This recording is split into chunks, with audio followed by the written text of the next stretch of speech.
Have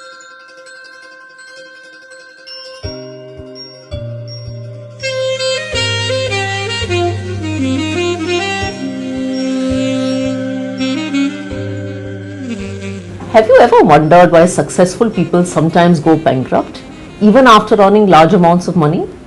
Why people keep balances on their credit cards and pay high interest rates on borrowed funds when they actually have savings to pay the bills?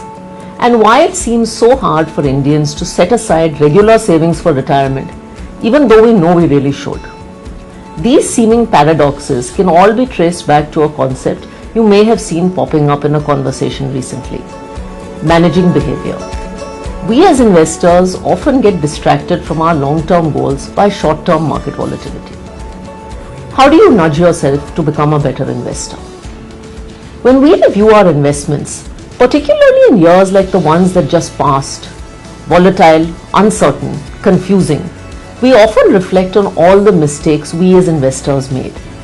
Not grabbing opportunities, stopping our SIPs too early, not investing enough maybe. So why does this happen?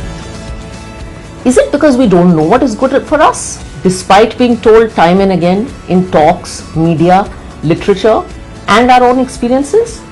Or is it just because we are human, and like humans, we have biases in investments and otherwise, and make mistakes despite knowing what is good for us? While there are many books written on behavioral biases, it's always important to have solutions. What can we do about them? Two renowned American authors, Richard Thaler and Cass Sunstein, wrote precisely about solutions in the form of nudges in a book called Nudge. What is a nudge? It's a small push, a change in a way to frame a problem, a slight feature change that makes you do things that are good for you that you may have not done otherwise. Let's take a simple example of a nudge in real life. Eating healthy food, something that many mothers struggle with their children over.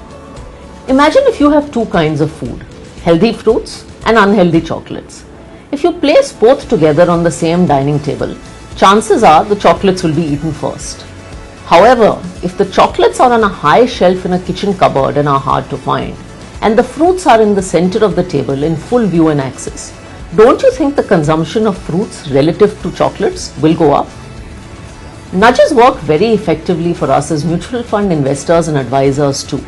So today, let's take a deep dive into 6 simple nudges that can be effective catalysts in mutual fund investing. The first nudge is incentives. Humans respond to incentives because we are motivated by rewards.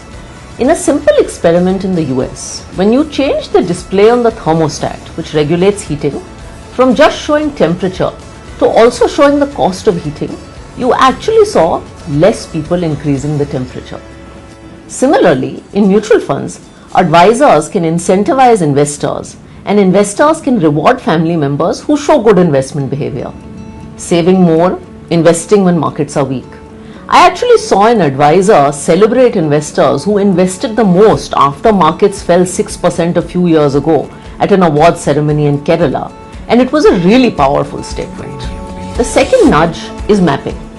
Investing concepts, as we know, can be abstract and sometimes need to be mapped to your reality. Very few of us actually understand the difference between a 3 megapixel and a 5 megapixel digital camera. But we know what it means when one camera can take a 4:6 photo clearly versus another one that can take a 10:12 photo clearly. Similarly, in investments, the difference between a 10,000 rupee per month SIP versus a 20,000 rupee per month SIP is abstract. But maybe when you translate the first into being able to buy a 1 BHK home in 10 years and the second into being able to buy a 2 BHK home in 10 years, the comparison becomes a lot more real and meaningful. Translate money into real objectives. The third nudge is default.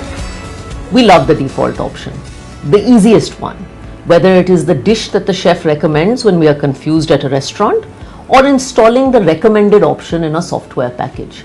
Defaults are the most basic human tendency, and use them to your advantage by making good options, perpetual SIPs in mutual funds, nominees in bank accounts, the default automated SIP top-ups with an increase in your yearly income as the default option. The fourth nudge is feedback. Did you know that one of the reasons that photography took off as a hobby in a big way was when the digital camera came? Because it gave an individual instant feedback on his work, unlike old school cameras. Investing often feels like an analog camera. You do something and you don't get feedback on the outcome. As advisors, give investors feedback on what investing at the bottom of the cycle versus what investing at the top of the cycle means for their goals. And as investors, ask your advisors for this feedback. This will make the impact of your actions a lot more real. The fifth nudge is stopping errors. Human beings make predictable errors, but since they are predictable, measures can be put in place to correct them. Many of us who drive cars know that we forget to wear a seatbelt, but we are reminded and warned by the car beep that we better wear it. Similarly, advisors and investors can discuss the common errors that they make in investing. For instance, not having enough in the bank account when the SIP trigger hits, or redeeming when paying exit loads. Once you know the simple errors, you can put in place mechanisms to correct them. The final and sixth nudge is structuring complexity. Imagine if I asked you to find a house in all of Mumbai, or all of Delhi, or all of Bangalore. It's a daunting problem. It has to be broken down into a budget, a size, a locality, with some constraints, boundaries, structures. Investing, with so many categories of funds, markets, events, news, often appears like this as well.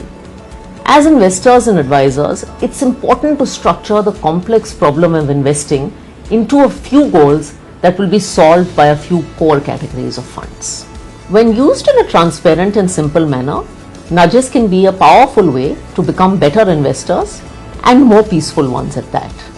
Going forward, as we promise to improve our investment habits, use the power of that little nudge and wink to help you. Happy investing.